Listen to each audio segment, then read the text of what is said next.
Hey, I'm Wes, the Explosion, and this was a big week for Mega Man. Well, assuming you also like comic books. 3 titles that had been previously delayed all dropped on Wednesday, the 14th. Mega Man ZX Timelines, Mega Man Legends Timelines, and Mega Man X Issue 0. And while I was gonna start with ZX, that unfortunately was the one book that my comic shop misplaced their copies of, so let's start with X instead. That was the Timelines book that was popular enough that they announced a full series just on pre-orders alone. So it'll probably be the one people are most interested in anyway. Like with my previous reviews, this will contain spoilers, so if you want to experience this one fresh, I would recommend seeking out your own copy first. Though like with X Timelines, this one's pretty faithful again, so spoilers will also be less of a concern for this one, so make your own judgments here. Though I will start off with the basics. Like Timelines, this is written by Daniel Arsenault, though unlike last time, the art here is done by Jeffrey Chamba Cruz. That threw me a little bit since I thought the artist was supposed to be Hanzo Steinbach, who worked on the Zero Timelines, but it looks like he'll get a crack at X in issue 1. Speaking of, this continues or begins the story from Timelines, the recommended reading order being issue 0, Timelines, then issue 1, which I still think is needlessly confusing, but I already ranted about that during the last X review, so I won't do so again here. Just make sure you don't start with issue 1 when that comes out next month if you want the full story. Anyway, as for the art, I actually questioned whether it wasn't the same artist doing it, because it does look kinda similar. The characters are pretty accurately drawn, but with a bit of a shine to them, pretty much every surface reflecting light. Whereas in Timelines, when they were in a bright snowfield, here the setting is darker, so all the gleams are contrasted by everything else. There's some parts that I think look pretty cool, other parts I find myself wishing for something more stylized, but I think it will land with most people. The issue has 6 covers, the main one being done by the main artist, Chamba Cruz, based off of the Japanese box art. While I was debating on that, I went with cover B by Edwin Huang, the artist on Timelines, because that one will connect with some of the upcoming covers, which I think is neat. And I might also grab the Udon Store exclusive one, because Iris. While those 3 are my favorites, I think they all look pretty cool. But getting into the actual book, so spoiler time, there's 3 main sections. First is X recalling the view from his capsule featuring Dr. Light and then Kane, then a mission briefing with our Maverick Hunter navigators. Then finally, pretty much just the intro stage, beat for beat, though we can go into more detail to break things down. We start out with X sitting on a chair and remembering his creator, which reminds me of how Timelines began, him sitting in perhaps the same chair and questioning his purpose.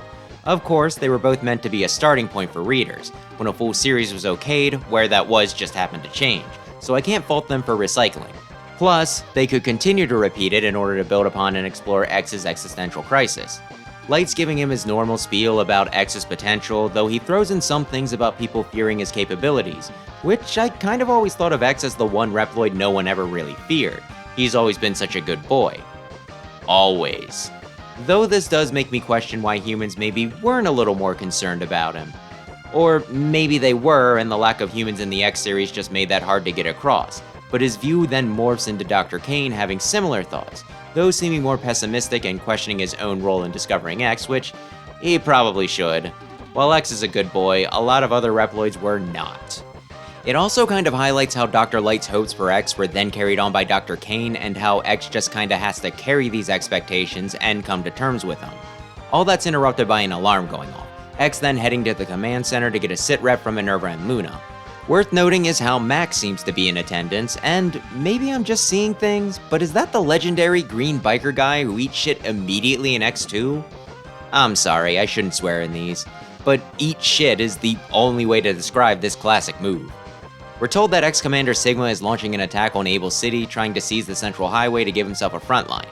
I always thought it was just a terrorist attack to show that they meant business, but whether this is some lore I missed or just a unique interpretation, territory is territory, so it feels valid and makes me reconsider stuff. So good.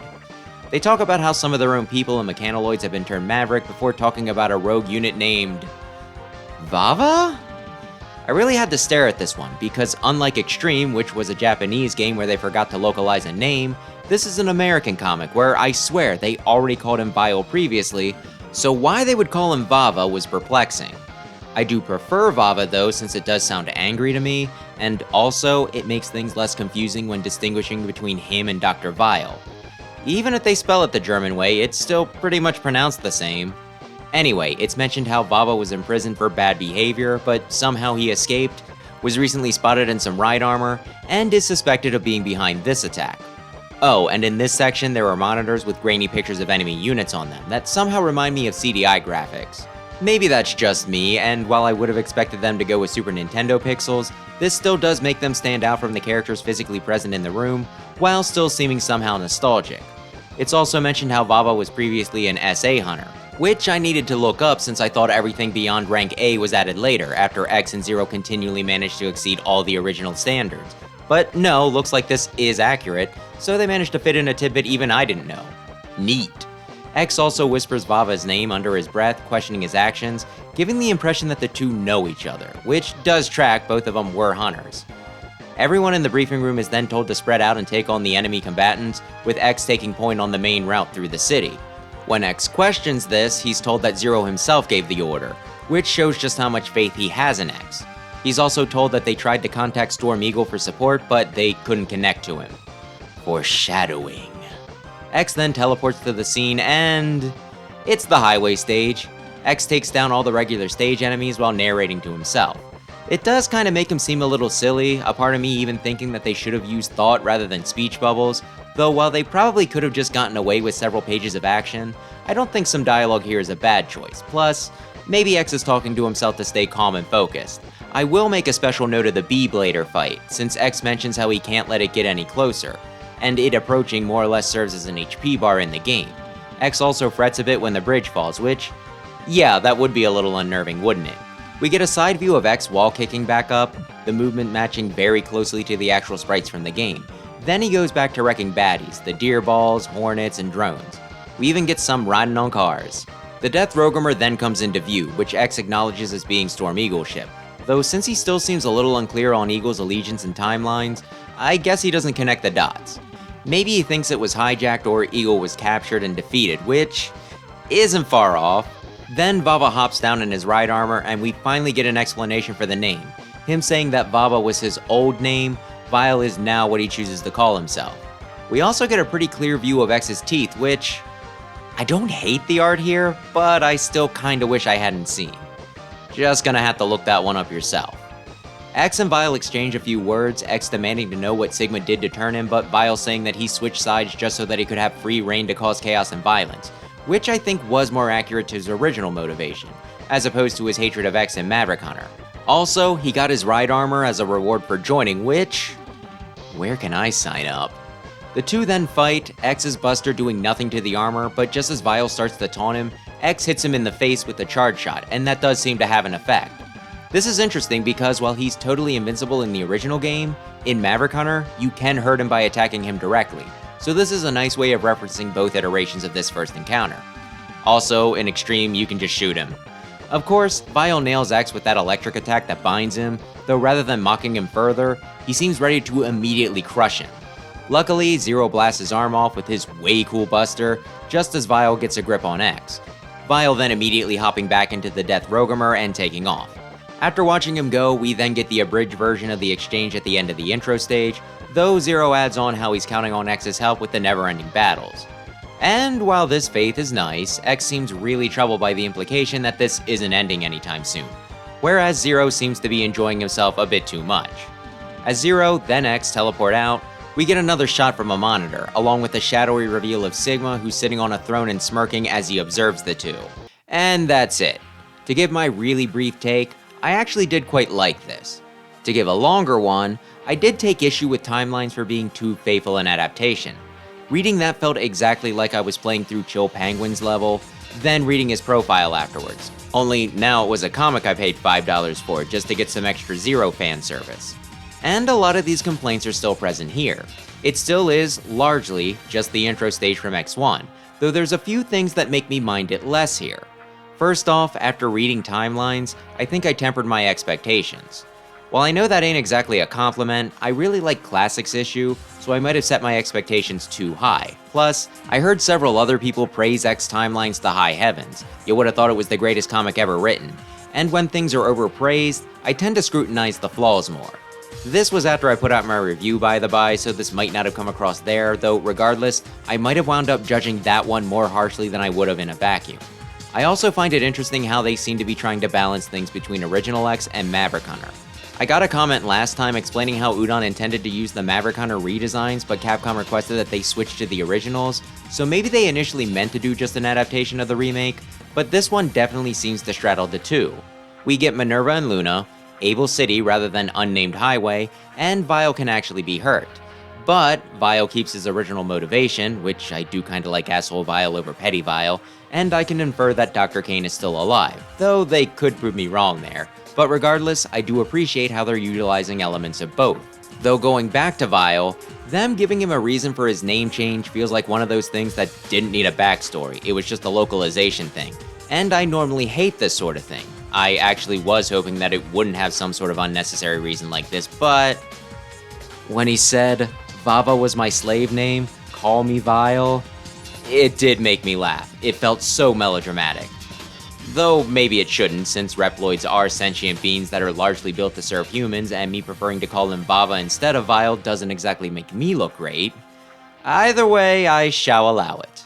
I also thought that Dr. Light was handled better in this one, his speech feeling a little heavy-handed in timelines, whereas here, I feel like he said, or at least implied, more with less, along with how they paralleled him with Dr. Kane. There were also less panels that looked ripped from the games, which really highlighted how much they were pulling directly from there, and Zero also feels a bit different. Here, he seems to be enjoying himself, whereas in the games, he seems either angry or tired depending on the entry. Maybe that's some residual Maverick left in him and he'll mature into seeing the conflict as not just a game by the time we get to, you know, that part. Or maybe this will just be a unique take, but it does keep things fresh, as does X's reaction to events. As I mentioned last time, the Hunters don't seem to know the full scope of Sigma's rebellion. In the games, you have the instruction booklet that more or less says, Sigma's turning against humanity, here are his goons, beat them up. And in Maverick Hunter, he sometimes seems to know the score, other times seems to be learning it in real time, but regardless, here, he seems to be constantly caught off guard. Oh no, Chill Penguin's evil? Does Storm Eagle know?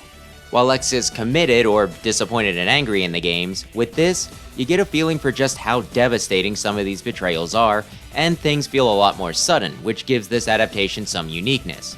All of this makes me look forward to the rest of the line, much more than I was 4 months ago. So yeah, this sold me. Though if I can mention one more thing that, I don't know if I'd call it a complaint, maybe more of a hope. While I just mentioned things feeling sudden as a plus, I do wish we got a bit more background on the characters. Of course, this is an X1 story and that would be going out of bounds for that.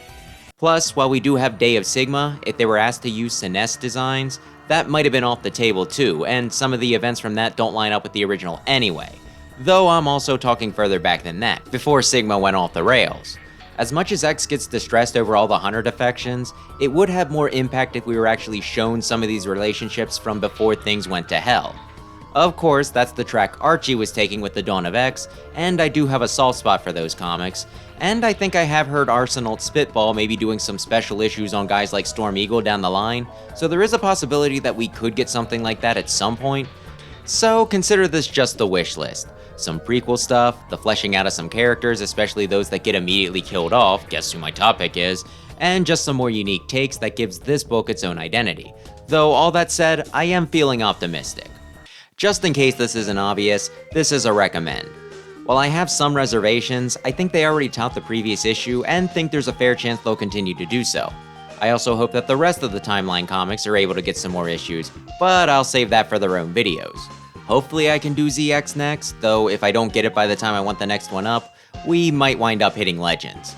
As for X, I wanted to do a review of the first issue of the full series, ironically 0 and not 1, though I don't know whether I'll continue or not. If this gets decent views, I wouldn't mind doing it once a month, or even giving all the variant covers a look, but that'll be up to you guys. Again, as long as they're popular, I try not to fixate on what doesn't work. I say that, but Mega Man's only just been getting more attention these past few months. So to wrap up, let me ask you, did you pick up a copy of issue 0? What did you think? Did I manage to sell anyone on it? And should I keep these up, or is this one enough? Thanks as always for watching, and maybe consider subscribing if you're into retro games, especially Mega Man. Come on, shipping.